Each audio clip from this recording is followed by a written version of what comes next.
The polished mahogany doors of Principal Sterling's office felt heavier than usual, each grain of wood seeming to absorb the morning's muted light, casting long, accusing shadows across the plush carpet.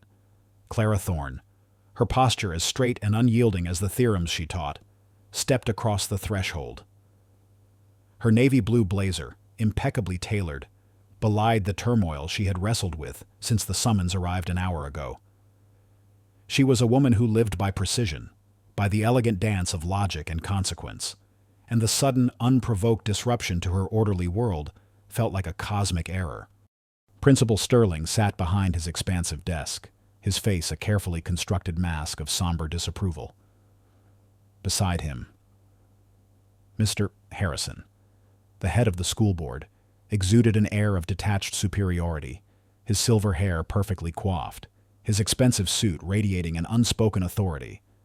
Their gazes, cool and appraising, settled on Clara, scrutinizing her with an intensity usually reserved for a rare, perhaps dangerous, specimen.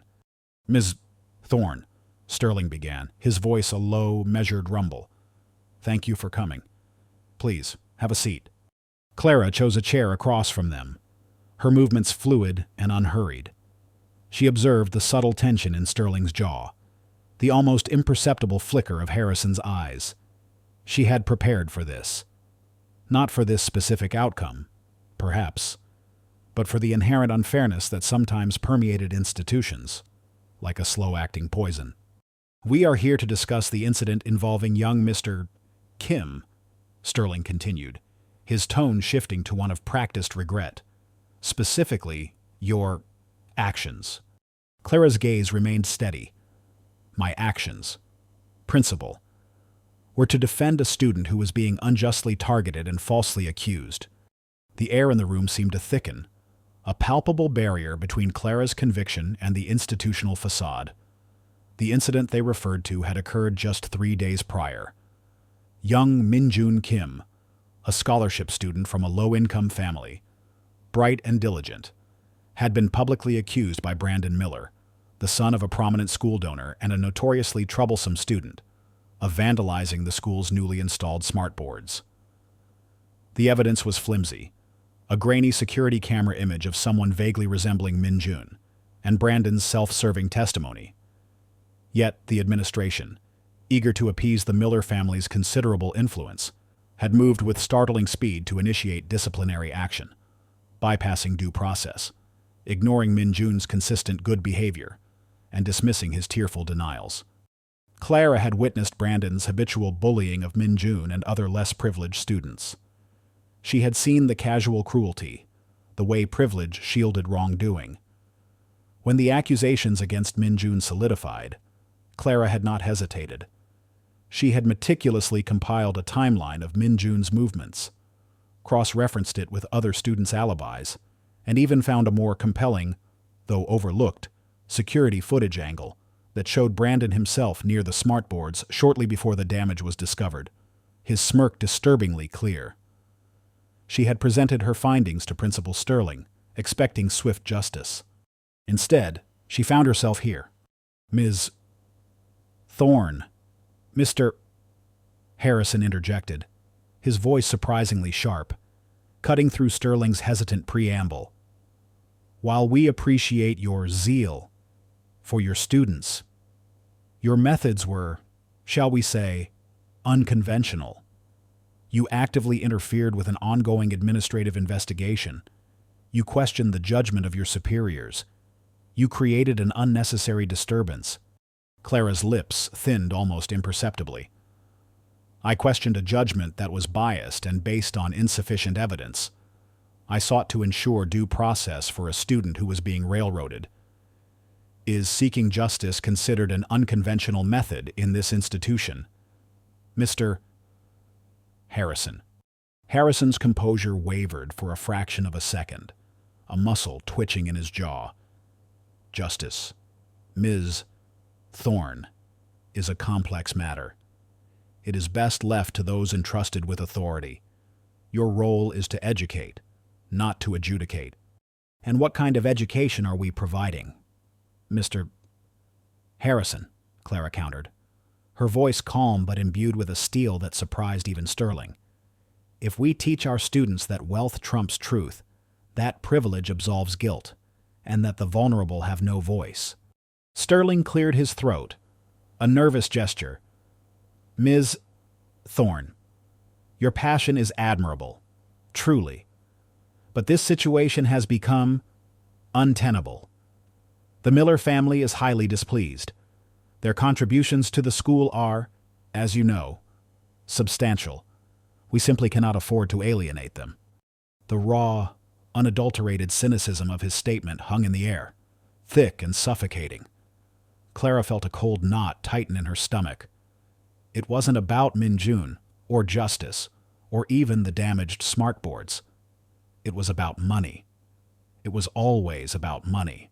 "So, my employment," Clara stated, her eyes unwavering, "is being sacrificed for the sake of a donor's ego and a delinquent son's reputation." Harrison leaned forward, his polished facade cracking slightly. "Your insubordination, Ms. Thorne, your refusal to adhere to established protocols, your public undermining of the administration's authority, these are serious matters. We cannot have a teacher who so openly defies the very structure that allows this institution to function. The structure that functions by crushing the innocent and protecting the guilty." Clara's voice remained level, but the intensity in her eyes deepened. "Perhaps that structure needs to be challenged. Mr. Harrison." Sterling sighed, running a hand over his thinning hair. "We have reached a difficult decision. Ms. Thorne, effective immediately. Your employment with Westview High is terminated. We will, of course, honor your remaining pay period and severance as per your contract." The words, though anticipated, still hit with the force of a physical blow. Clara felt a fleeting wave of disbelief, quickly followed by a surge of defiant clarity. Fired. For doing the right thing.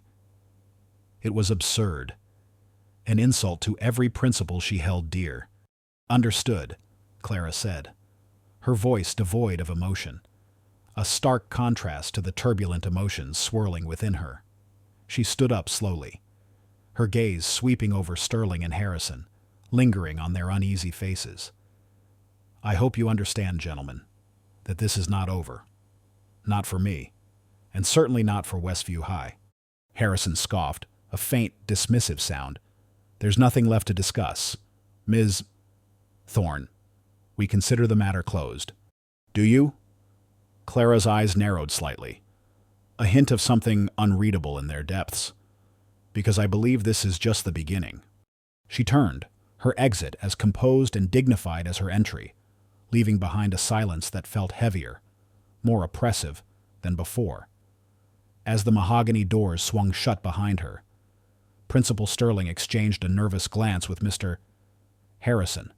"She's quite resolute," Sterling murmured, a flicker of unease in his eyes. Harrison merely waved a dismissive hand. "A passionate idealist, Principal. They burn brightly, then fade. The Miller family will be pleased. And we can finally put this unfortunate incident behind us." But outside the office, Clara Thorne was not fading.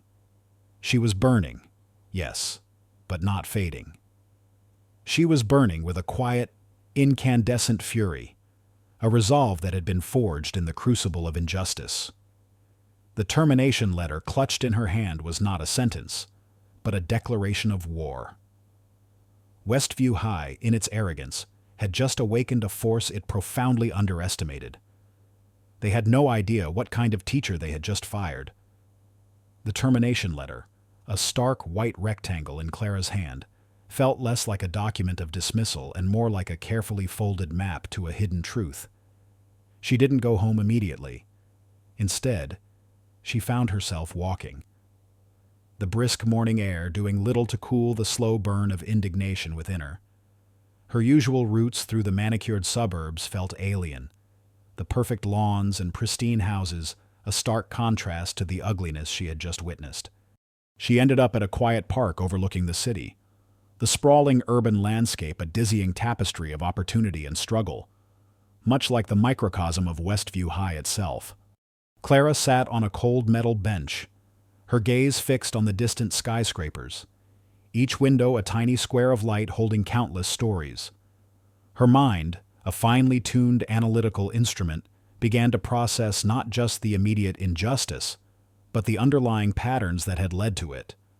She wasn't prone to dramatic outbursts or self-pity. Her strength lay in observation, deduction, and strategic thinking. This wasn't just about her job, it was about Min Jun, about every other Min Jun who had been, or would be, crushed by a system designed to protect the powerful.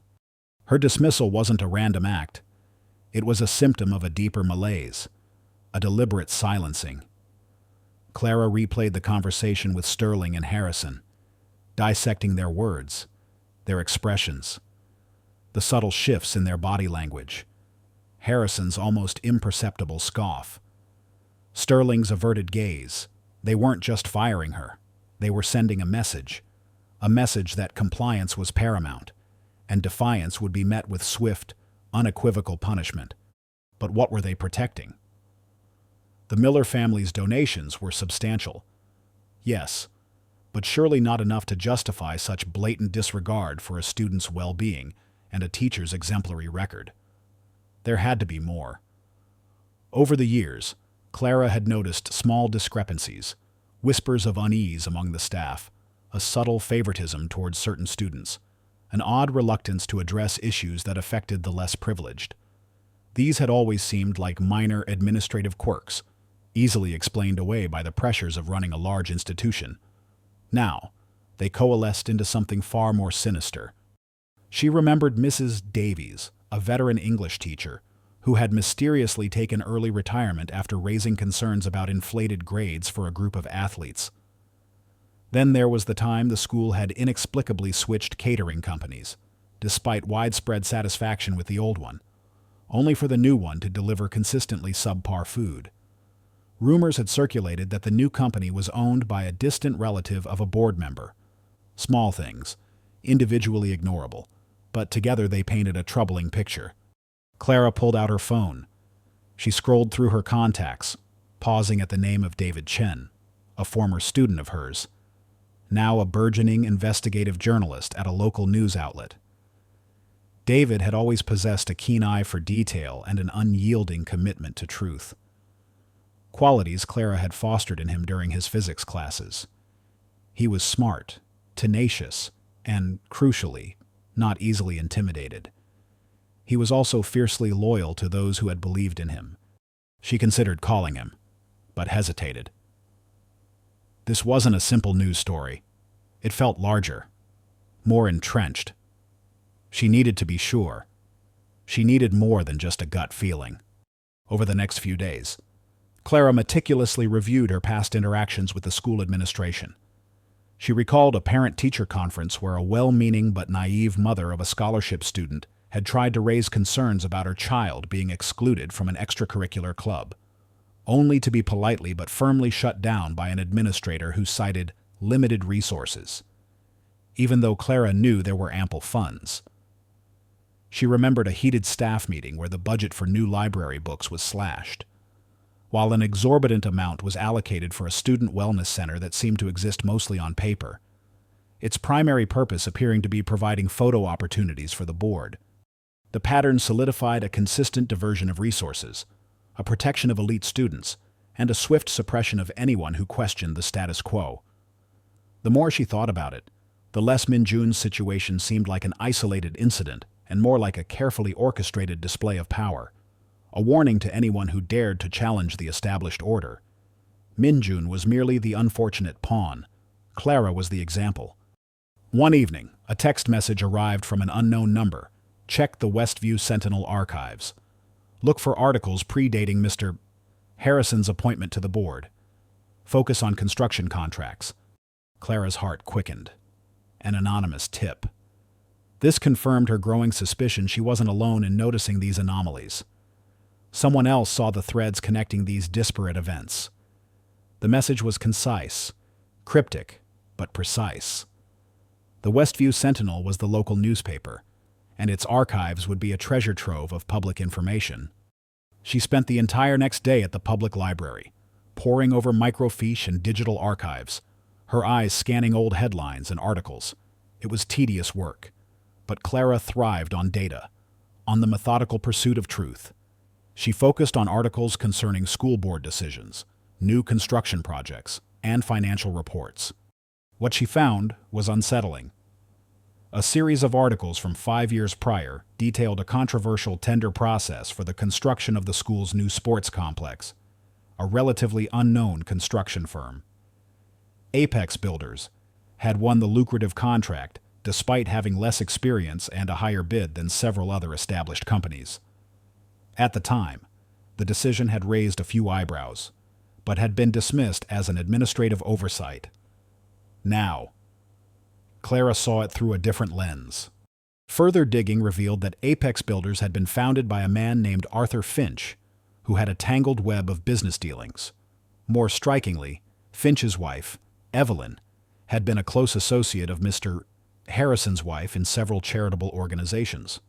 The connection wasn't direct, but it was a link, a faint thread in a much larger tapestry, and a significant portion of the school's budget seemed to have flowed into this one project, with several cost overruns that were quietly approved by the school board. The rabbit hole deepened. Clara began to connect the dots. The sports complex was the flagship project under Mr. Harrison's tenure as a rising star on the board. Its exorbitant cost, coupled with the choice of an unproven contractor with indirect ties to Harrison, strongly suggested impropriety. The cuts to other vital areas, like the library and student support programs, suddenly made sense. Funds were being diverted, siphoned off, under the guise of grand projects. This wasn't just about a student being bullied or a teacher being fired. This was about systemic corruption, bleeding the school dry for personal gain. The Student Wellness Center, its grand plans and minimal actual function, was another potential avenue for siphoning funds. Clara felt a cold dread settle in her gut, but also a surge of determination. This was bigger than she had imagined, and far more dangerous. She finally called David Chen. His voice, when he answered, was as energetic and sharp as she remembered. "Ms. Thorne. Wow, it's been a while. How are you?" "David, I've been fired," Clara said, her voice steady. A beat of silence. "What fired? Why, you were, like, the best teacher there." "For defending Minjun Kim, and that's just the surface. David, I think there's something much larger at play at Westview High. Something rotten." She briefly outlined her suspicions, the connection to Apex Builders, and the anomalies in school spending. David listened intently, the playful journalist replaced by the serious investigator. "Ms. Thorne, if this is true, this is huge," David said, his voice now laced with excitement and a hint of trepidation. "This could be career-making, or career-ending, depending on how deep it goes. And dangerous." "I'm aware," Clara replied, her gaze once again sweeping across the park, seeing the city not as a collection of buildings, but as a complex system, where every action had a consequence, and every hidden truth eventually came to light. "Are you in, David?" Another pause, then David's voice, firm and resolute. "Ms. Thorne, you taught me to follow the evidence, no matter where it leads. I'm in. What's the first step?" Clara smiled faintly. This was it. The first strategic move in a very long, very complicated game. The first step, David, is to be invisible. We need to dig deeper, without anyone knowing we're digging. The clandestine nature of their new undertaking imbued Clara's days with a strange, exhilarating tension. No longer bound by the rigid schedule of the school, she found a new rhythm, a different kind of discipline. Her home, once a sanctuary for quiet contemplation, became a strategic hub. Maps of Westview High's sprawling campus, printouts of financial reports, and faded newspaper clippings were spread across her dining table, transforming it into a battlefield laid bare. David Chen proved to be an invaluable ally. His youthful energy was infectious, tempered by a sharp mind and a surprising maturity for his age. He had a natural instinct for the narrative, for finding the human angle in dry data, a skill Clara, the physicist, admired deeply. They communicated primarily through encrypted messages and burner phones, a necessary precaution given the power of their adversaries. Their initial meetings were held in anonymous coffee shops or bustling public libraries, places where their conversations could blend into the background noise, their faces just two among many. So, the Apex Builders contract. David began during one such meeting, his voice low, almost a murmur against the clatter of coffee cups. I pulled their corporate filings. They were founded by a man named Arthur Finch. Turns out, Finch has a history of incorporating shell companies that only exist long enough to secure a large contract, then dissolving once the money's been paid out. This isn't his first rodeo. Clara nodded, her gaze fixed on a diagram she'd sketched of the school board's hierarchy, and the connection to Harrison. Indirect, as you suspected, but solid, David confirmed, pushing a tablet across the table. The screen displayed a series of interlocking circles and lines, a crude but effective visual representation of their findings. Arthur Finch's wife, Evelyn, sits on the board of the Westview Children's Fund, a charitable organization. Guess who else is a prominent patron and fundraiser for that same fund? Mrs. Harrison, the wife of our illustrious Mr. Harrison. A convenient confluence of interests, Clara mused, her finger tracing the connection on the screen. It's not direct bribery, but it's a classic case of influence peddling.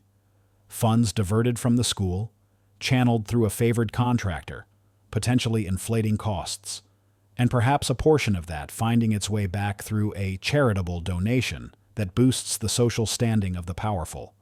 Exactly, David affirmed, leaning back. And it ties into what you found about the Student Wellness Center. I dug into the architectural plans for that. It was designed to be a state-of-the-art facility, but what actually exists is little more than a glorified storage room with a few exercise bikes. The budget allocated was astronomical. Apex Builders, of course, was listed as the primary contractor. Clara felt a chill run down her spine. The scale of the deception was far greater than just a few inflated construction contracts. They're systematically bleeding the school dry. And it's not just money, David. It's about the opportunities being denied to students, the resources being withheld from teachers. Their investigation expanded. They delved into the school's vendor lists, discovering a pattern of inflated invoices for supplies and services, often from companies with obscure names and post office box addresses, many of which also had tenuous links to associates of the school board. The deeper they dug, the more intricate the web of corruption appeared. It was like peeling back layers of an onion, each layer revealing a new, more pungent truth. They also started looking into the academic side.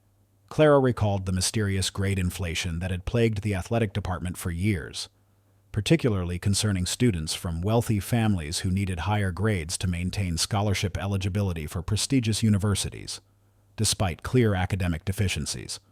It's not just construction and supplies, Clara theorized. They're manipulating academic records, too. It helps their influential benefactors get their children into better schools, further cementing their status. And it makes Westview High look better on paper, attracting more high-paying families.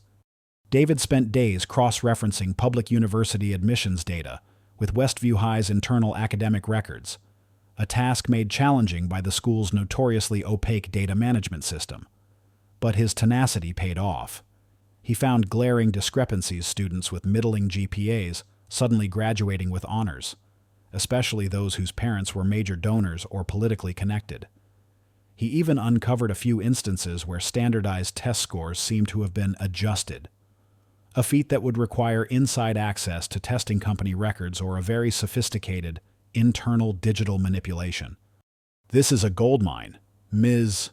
Thorne," David exclaimed during a frantic call.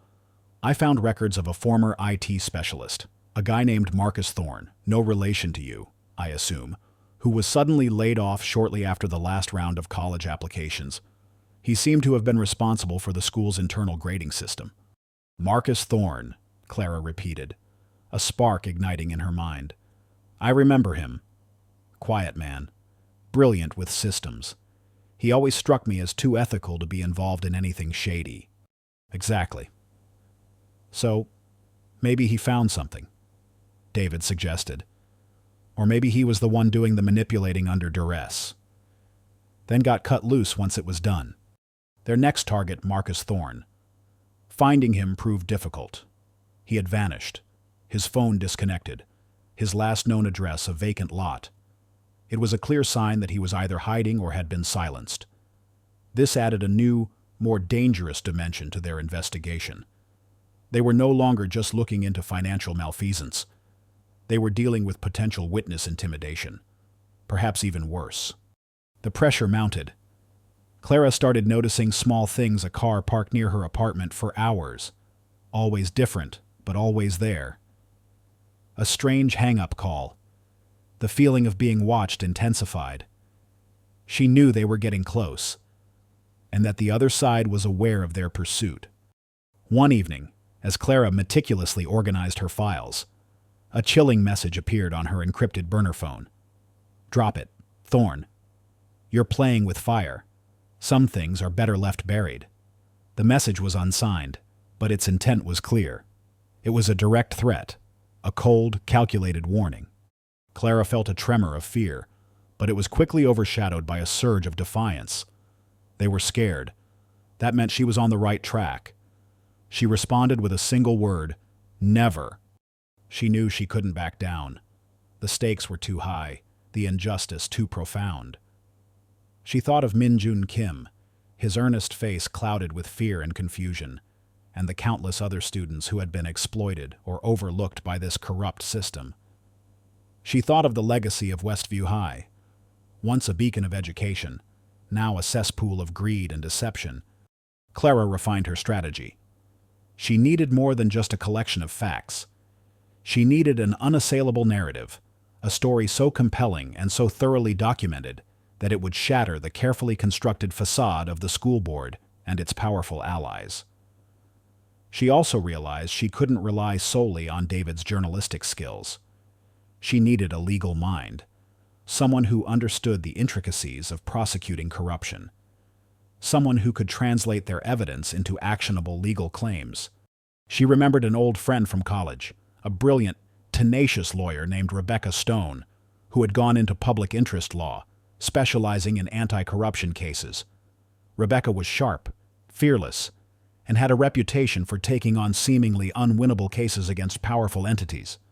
Clara knew this alliance would be a significant step, moving their covert investigation into a more formal, confrontational phase. It would alert the opposition to the true depth of her commitment. But it was a necessary risk. The game was escalating, and Clara was ready to play. The introduction of Rebecca Stone into Clara's burgeoning war effort was a pivotal moment. Rebecca was everything Clara had hoped for, sharp, incisive, with a legal mind like a finely honed blade.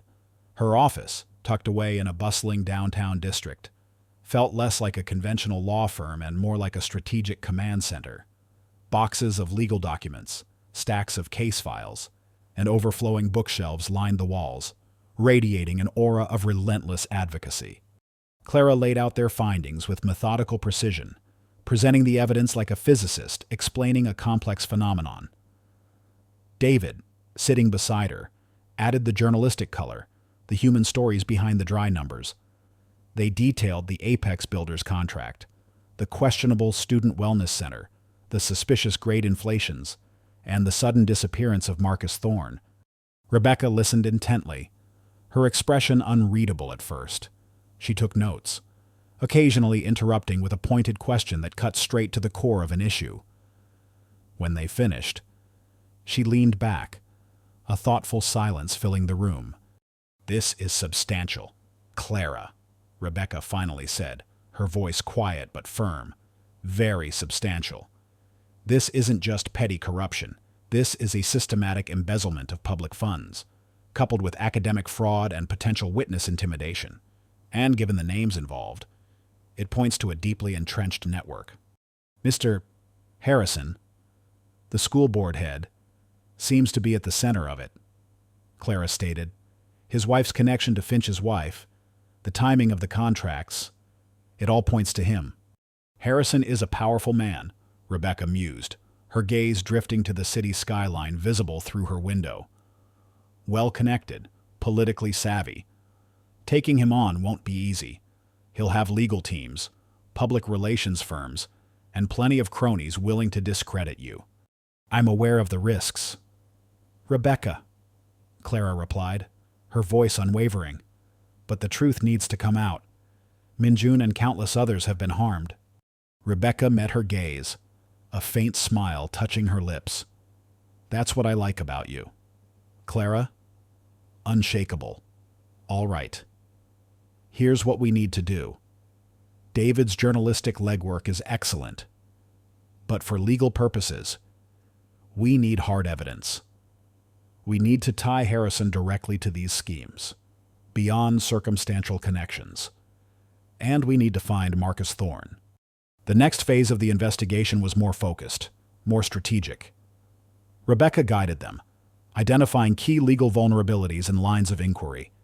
They began with a deep dive into the financial records of the Westview Children's Fund, the charity linked to Mrs. Harrison and Mrs. Finch.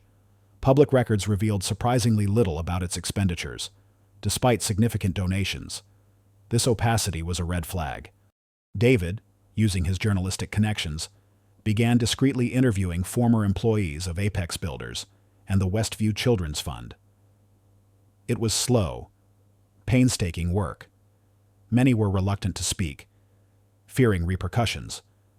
But David's earnestness, coupled with Clara's reputation as a wronged teacher, slowly began to open doors. They heard whispers of exorbitant consulting fees paid to shell corporations, of lavish fundraising events that seemed to have no clear charitable outcome, and of a general culture of extravagance. One former Apex Builders accountant, a nervous woman named Sarah, finally agreed to meet David in a secluded park. She was terrified, constantly glancing over her shoulder, but her conscience weighed heavily on her. She revealed that Apex Builders frequently inflated invoices, sometimes by as much as 40%, for school projects. These inflated amounts were then funneled through a series of subcontractors, many of which were shell companies, before a significant portion would be transferred to a private account, often disguised as management fees. She couldn't directly link it to Harrison, but she knew the orders came from Arthur Finch, who often bragged about his connections on the school board, and the Student Wellness Center David pressed. Sarah confirmed it was a sham. We built the bare minimum, a few walls, basic plumbing. The rest of the budget disappeared. Finch called it operational overhead, but everyone knew it was kickbacks. She produced a small encrypted USB drive containing fragmented digital records, old invoices, email fragments, and financial ledgers that she had secretly copied before she quit. This is all I could get. It's not everything, but it's a start. Meanwhile, Clara focused her efforts on finding Marcus Thorne. She knew he was a man of routines, a creature of habit. She revisited the school, not as an employee, but as an observer. She discreetly spoke to old colleagues, feigning casual curiosity about Marcus. Most claimed not to know where he went, but one, a kindly janitor named Mr. Henderson, who had always respected Clara, gave her a crucial clue. Marcus. He was always a private man. Henderson mumbled, wiping down a hallway locker. But I remember him talking about his sister. She lives up north, in a small town. Said he'd go stay with her if things ever got too much. He gave Clara the name of the town Oakhaven. Oakhaven was a quiet, unassuming town nestled in the mountains, a stark contrast to the sprawling urbanity of Westview. Clara drove there alone, a sense of quiet determination guiding her. It was a long shot, but it was their best lead. After several hours of driving, she found herself in the sleepy main street of Oakhaven, the air crisp and clean. She spent a day making discreet inquiries, visiting the local library, the town hall, and the small general store. Her persistence paid off. She found Marcus Thorne living in a modest cabin on the outskirts of town. His sister's address. Marcus was wary at first, his eyes haunted, his frame noticeably thinner.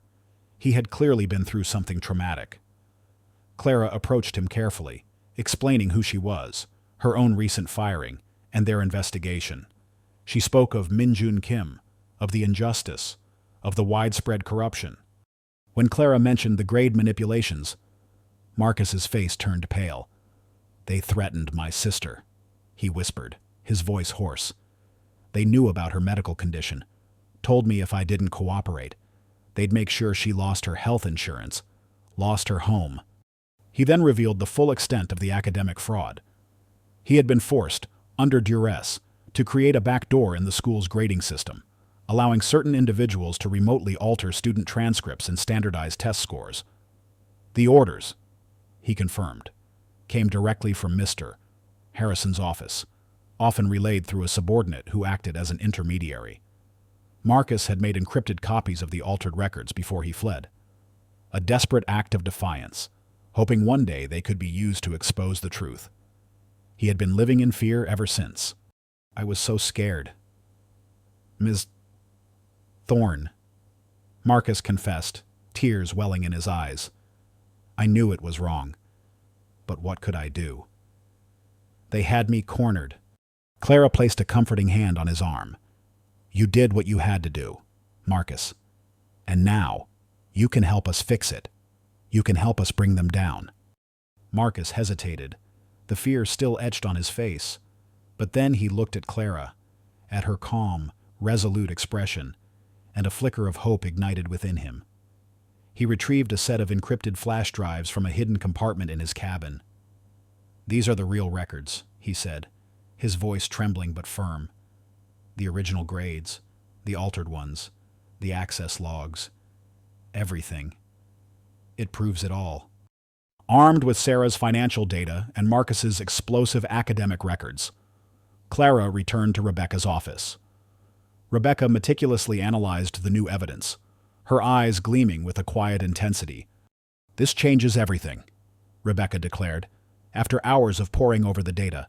"This is direct, irrefutable evidence. The financial fraud, the academic manipulation, the coercion of Marcus Thorne.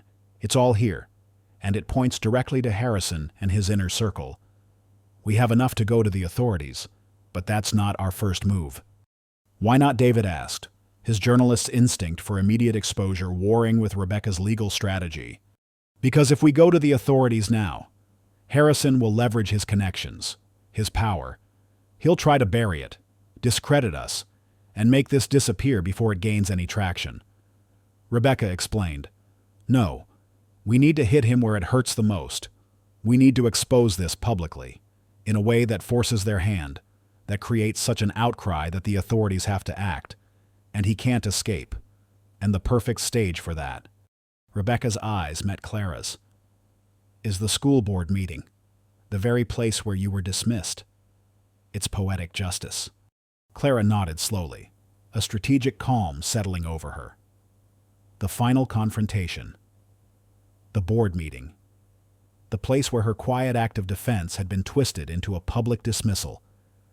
It was the perfect stage for her terrifying revelation. The idea was audacious, risky, but profoundly satisfying. The decision to expose the corruption at the upcoming school board meeting sent a ripple of heightened tension through Clara, David, and Rebecca's makeshift team. The clock was ticking, and the stakes escalated with each passing day. They knew Harrison and his cohorts wouldn't sit idly by. They would retaliate, and their retaliation would be precise and brutal. The initial warnings Clara had received intensified. Anonymous phone calls became more frequent, the silences on the other end stretching into unsettling minutes before a distorted voice would hiss a vague threat about consequences. Clara's apartment felt less like a sanctuary and more like a besieged fortress. She found subtle signs of intrusion, a misplaced book on her shelf, a faint scuff mark on her floor that hadn't been there before. Her sense of being watched sharpened into an almost palpable presence. David, too, began to experience similar unsettling incidents. His laptop, normally secure, crashed unexpectedly, and he suspected a remote access attempt. A suspicious vehicle followed him home one evening, only disappearing when he deliberately drove into a busy, well-lit area. He was young and driven, but the tangible threats began to chip away at his bravado. "This is getting serious. Ms. Thorne," David said, his voice tight during one of their encrypted calls. "They're not just trying to scare us anymore. They're probing, looking for weaknesses." Clara, ever the strategist, remained outwardly calm. "It means we're on the right track." David, "They wouldn't bother if we weren't a threat. But it also means we need to be even more careful. Assume everything is compromised. Communicate only through secure channels, meet in public, and never disclose our full plan to anyone outside our immediate circle." Rebecca, with her extensive legal experience, understood the nature of such battles. She initiated a series of preemptive measures, filing preliminary inquiries with various oversight bodies, financial, educational, without disclosing the full scope of their evidence. This was a tactical maneuver, creating a paper trail, laying groundwork, and subtly signaling that someone was watching. It was like a chess player moving pawns to control the board, not yet revealing the queen. Harrison's public persona remained unblemished, his confidence radiating in local news segments discussing school initiatives. He spoke of fiscal responsibility and student excellence, his words dripping with a hypocrisy that made Clara's stomach churn. She saw him at a local fundraiser, impeccably dressed, shaking hands, a picture of civic virtue. It fueled her resolve. The greater his public facade, the more devastating its collapse would be. The attempts to disrupt their efforts became more direct. Marcus Thorne's sister, living quietly in Oakhaven, received a visit from two men claiming to be health insurance representatives. They questioned her intensely about Marcus, implying that his continued absence could jeopardize her coverage. Terrified, she immediately called Marcus, who relayed the threat to Clara. "They're trying to isolate him, Clara," Rebecca stated grimly, "making him think he's putting his family at risk. It's a classic intimidation tactic. We need to move him, or at least ensure his sister is safe." Clara arranged for Marcus and his sister to temporarily relocate to a safe house, a remote, off-grid cabin owned by a trusted, distant relative of hers, far from Oakhaven. It was a costly and logistically challenging maneuver, but Marcus's testimony and the data he possessed were too crucial to risk. The threats extended to Clara's personal life. Her bank accounts were inexplicably frozen for a day due to a technical error, causing a momentary panic. False negative reviews about her teaching competence began to appear on obscure education forums, designed to subtly undermine her professional credibility. She even found a dead bird, meticulously placed, on her doorstep one morning, a macabre, unsettling message. These aggressions, instead of breaking Clara, merely strengthened her resolve. Each act of intimidation was a testament to the power she held, the fear she instilled in those who wielded illegitimate authority. She viewed each threat as a piece of data, another puzzle piece confirming the desperation of her adversaries. "They're predictable," Clara noted to Rebecca. "Their tactics are to bully, to intimidate, to isolate. It's the playbook of the powerful when they're afraid of losing control. They underestimate us, just as they underestimated Min Jun." Rebecca agreed. "Their arrogance is their greatest weakness. They believe they're untouchable. That's why we need to be prepared for every contingency at that board meeting. They will try to silence you. They will try to discredit your evidence. They will try to paint you as a disgruntled, unstable former employee with an axe to grind." Clara spent hours with Rebecca, rehearsing her presentation for the school board meeting. They meticulously cross-referenced every document, every digital file, every piece of testimony. Clara, with her scientific precision, ensured that each piece of evidence was presented logically, irrefutably. Rebecca coached her on legal phrasing, on anticipating objections, on maintaining an unflappable demeanor in the face of inevitable hostility. David worked tirelessly on the public relations angle. He compiled a concise, yet impactful, summary of their findings, ready to be released to sympathetic journalists the moment Clara made her presentation. He also prepared a social media strategy, ready to flood the internet with their story, ensuring it went viral the moment the initial revelations dropped. They couldn't afford to let the board control the narrative. As the date of the board meeting drew closer, the tension was almost unbearable. Clara practiced her breathing exercises, finding calm in the steady rhythm of her own heart. She envisioned the meeting, the faces of Harrison and Sterling, the stunned expressions of the board members. She knew the atmosphere would be charged, volatile. On the day before the meeting, Clara received one final chilling message on her burner phone, this one more direct than any before. Don't go to the meeting. Ms. Thorne, for your own safety, and for the safety of those you care about. The voice on the other end was digitally altered, but the underlying threat was unmistakable. Clara simply deleted the message. She was beyond fear. She had chosen her path, and she would walk it to the end. She thought of Min Jun again, of his quiet dignity in the face of accusation, and of the countless other students who deserved a fair chance. This was for them. She laid out her dark suit for the next day, polishing her shoes until they gleamed. The battle was set. The stage was ready. And Clara Thorne, the fired teacher, was about to unleash a truth that would terrify an entire institution.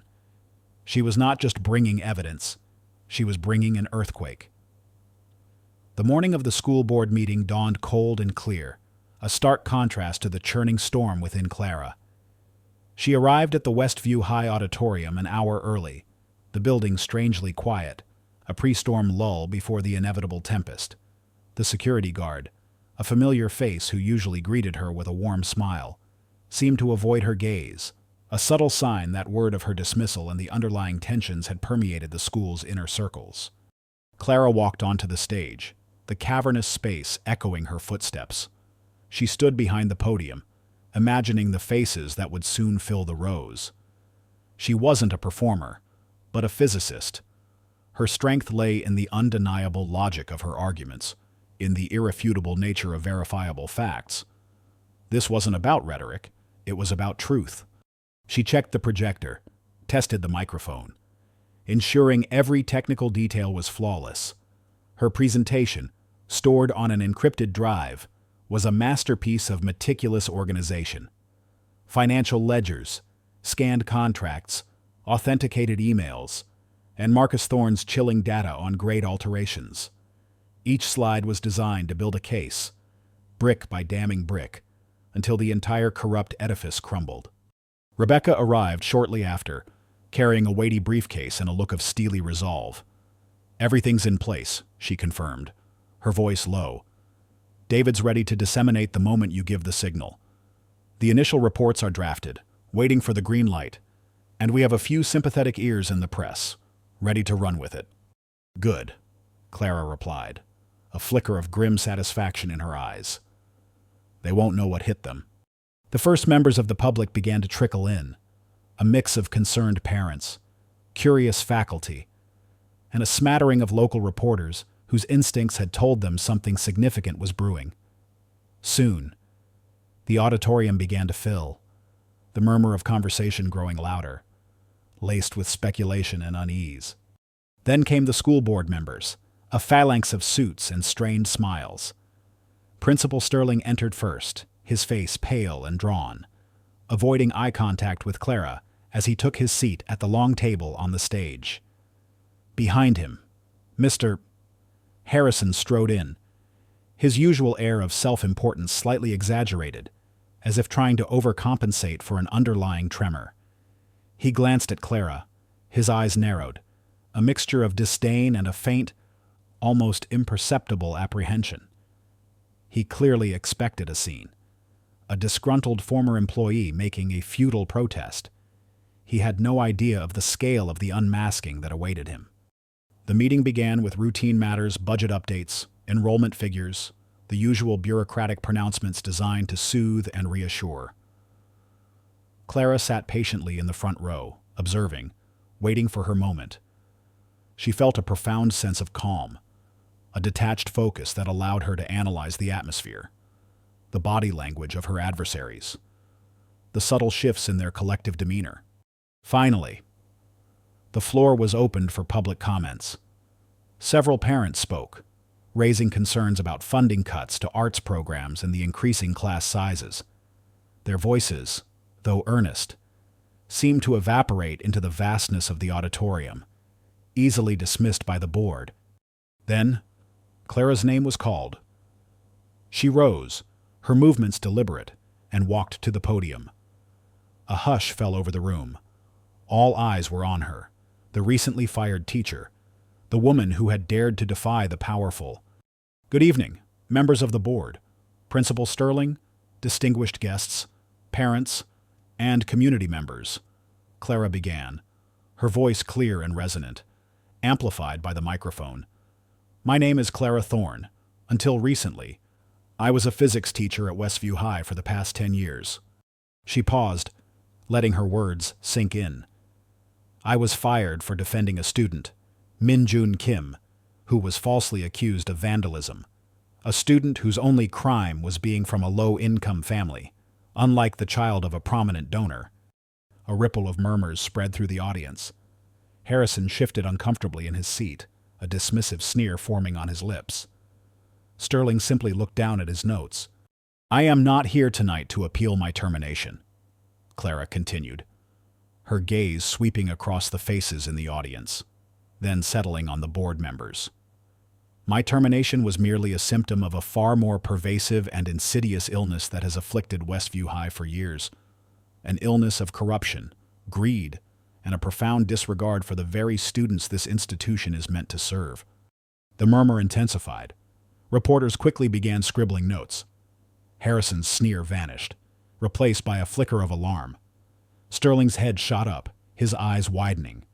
"I have spent the past several weeks investigating the true nature of this illness," Clara stated, her voice unwavering. "And what I have uncovered will, I believe, leave everyone in this room terrified." She pressed a button on the remote in her hand, and the projector whirred to life, casting a stark, undeniable image onto the large screen behind her. It was a blown-up invoice from Apex Builders, showing a construction cost for the Student Wellness Center that was several times higher than any comparable project. "This," Clara announced, "is the beginning. This invoice, for a center that barely exists beyond a few walls and some rusty equipment, represents millions of dollars of taxpayer money, money that should have gone to our classrooms, our libraries, our teachers, money that was diverted, funneled through shell corporations, and ultimately, I believe, into the pockets of those who sit on this very board." She clicked to the next slide, a complex diagram illustrating the flow of funds from the school's budget to Apex Builders, then through a series of anonymous subcontractors, with an arrow pointing to the Westview Children's Fund, and from there to the wives of prominent board members, including Mr. Harrison's. Each connection was meticulously documented, backed by bank statements and corporate filings. A gasp went through the audience. Harrison half rose from his seat, his face a mask of furious disbelief. "This is outrageous slander. She's a disgruntled former employee making baseless accusations." Rebecca, who had moved to a strategic position near the podium, stepped forward. "Mr. Harrison, Ms. Thorne is presenting documented evidence. You will have an opportunity to refute it, but not by shouting her down." Her voice, though calm, carried the weight of legal authority.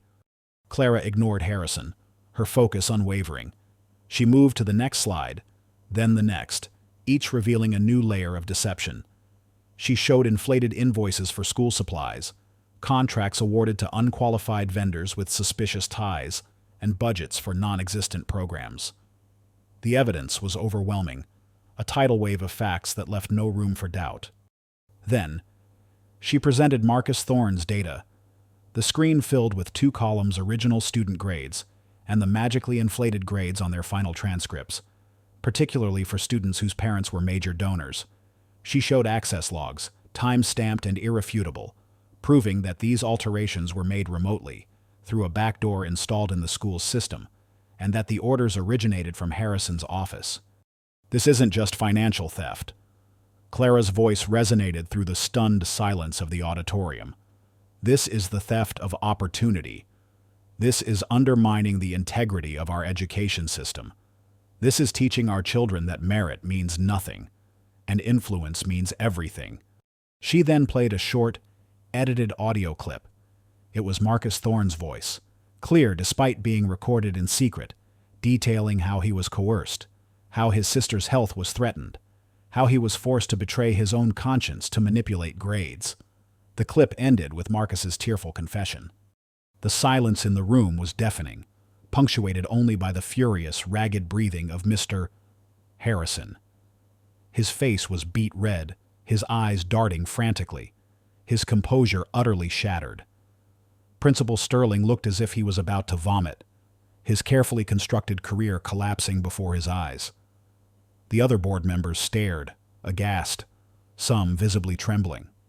This was all done, Clara concluded, her voice gaining a quiet power that commanded absolute attention, to protect the privileged, to enrich the powerful, and to maintain a facade of excellence at the expense of our students' future. I was fired for defending one poor student. But what I've revealed tonight is how an entire institution, under the supposed leadership of this board, has been systematically defrauding the community, distorting truth, and destroying lives. She clicked to the final slide. It was a single word, stark and accusatory, against a black background indictment. The word hung in the air, a hammer blow that landed squarely on the consciences of everyone present. The terror in the room was palpable, not just among the guilty, but among the witnesses who now understood the full, chilling extent of the betrayal. Harrison, once so arrogant, now looked like a cornered animal, his carefully constructed world shattering into 1,000 pieces. The auditorium erupted. A cacophony of shouts, gasps, and the furious clicking of camera shutters filled the air. Reporters, who had arrived expecting a minor scandal, now lunged forward, their microphones thrust towards the stage. Parents, their faces a mixture of horror and outrage, rose from their seats, some pointing accusing fingers at the stunned board members. The word Clara had projected, indictment, hung over the room like a death knell for the corrupt. Mr. Harrison, his face contorted with a primal rage, slammed his fist on the table. This is a farce. A malicious smear campaign. Security, remove this woman. His voice cracked, losing its veneer of authority, replaced by a desperate, animalistic snarl. But security, caught off guard by the sheer magnitude of Clara's revelations, hesitated. They looked from the enraged Harrison to the calm, unyielding Clara, then to the clamoring, furious crowd. Rebecca Stone stepped forward, holding up a hand. Any attempt to silence Miss Thorne, Mr. Harrison, will be met with immediate legal action. We have already notified the District Attorney's Office, the State Department of Education, and several federal oversight agencies. The evidence you've just witnessed is backed by sworn affidavits and certified documents. It is now public record. The weight of Rebecca's words, delivered with chilling composure, seemed to physically deflate Harrison. He sank back into his chair, his eyes wide with a dawning terror, not just of exposure, but of legal repercussions. Principal Sterling, next to him, looked utterly broken, his ambition and carefully constructed career crumbling around him. The other board members, some of whom were likely complicit to varying degrees, others merely negligent, simply stared, their faces pale, their expressions ranging from shock to abject fear. Clara remained at the podium, her presence commanding. She allowed the initial wave of chaos to subside, letting the gravity of her revelations sink in. She hadn't just presented evidence, she had detonated a truth bomb. This is not just about financial misconduct, Clara reiterated, her voice cutting through the remaining din. This is about a betrayal of trust. It's about the children of this community who were denied resources, whose academic integrity was undermined, whose sense of justice was warped. It's about Min-Jun Kim, a brilliant student who was nearly expelled because he didn't have the right connections or the right last name. This system, under the leadership of certain individuals on this board, has systematically prioritized profit and privilege over the education and well-being of our children. She then turned her gaze directly to Harrison, her eyes cold and unwavering. Mr. Harrison, you and your associates use this institution as your personal piggy bank. You manipulated the dreams and futures of innocent students for your own gain. You built a facade of excellence while allowing rot to fester beneath the surface. And you attempted to silence anyone who dared to speak out, including myself. The accusations, delivered with such quiet force and undeniable backing, felt like a physical blow. Harrison visibly flinched. His once confident posture had dissolved into a slumped heap.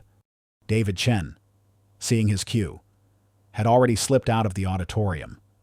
Within minutes, the pre-drafted press releases, filled with bullet points of Clara's findings, were hitting the inboxes of every major news outlet in the state. Social media exploded. Live feeds from the meeting, streamed by horrified parents and tech-savvy students, went viral, showcasing Harrison's increasingly desperate and incriminating reactions. The story was no longer contained within the walls of Westview High. It was rocketing across the digital landscape. The remaining board members, realizing the gravity of their situation, began to distance themselves from Harrison. One by one, they started whispering amongst themselves, some even raising their hands to ask for clarification, their voices trembling with manufactured concern or genuine panic. They knew that their association with Harrison now carried the stench of scandal. We were not fully aware of the extent of this, stammered one board member, a middle-aged woman with a perpetually nervous demeanor. Mr. Harrison handled many of the financial decisions. Her voice trailed off as Harrison shot her a venomous glare. Clara simply allowed the chaos to play out. Her work was done. The truth was out. The dominoes were beginning to fall. The meeting descended into utter disarray. Parents demanded answers. Reporters shouted questions. The board, stripped of its authority and exposed in its corruption, dissolved into bickering and finger-pointing. Principal Sterling, finally finding a shred of courage, announced that he was immediately suspending Harrison from his position and launching a full internal investigation, though his words were largely drowned out by the uproar.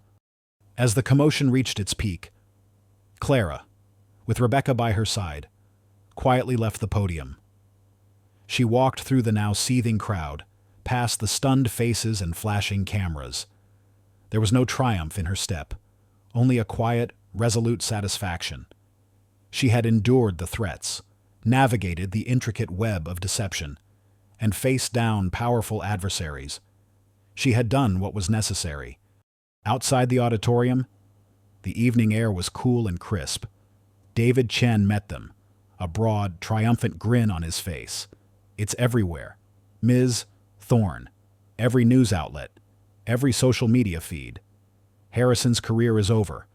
Westview High is in full meltdown mode.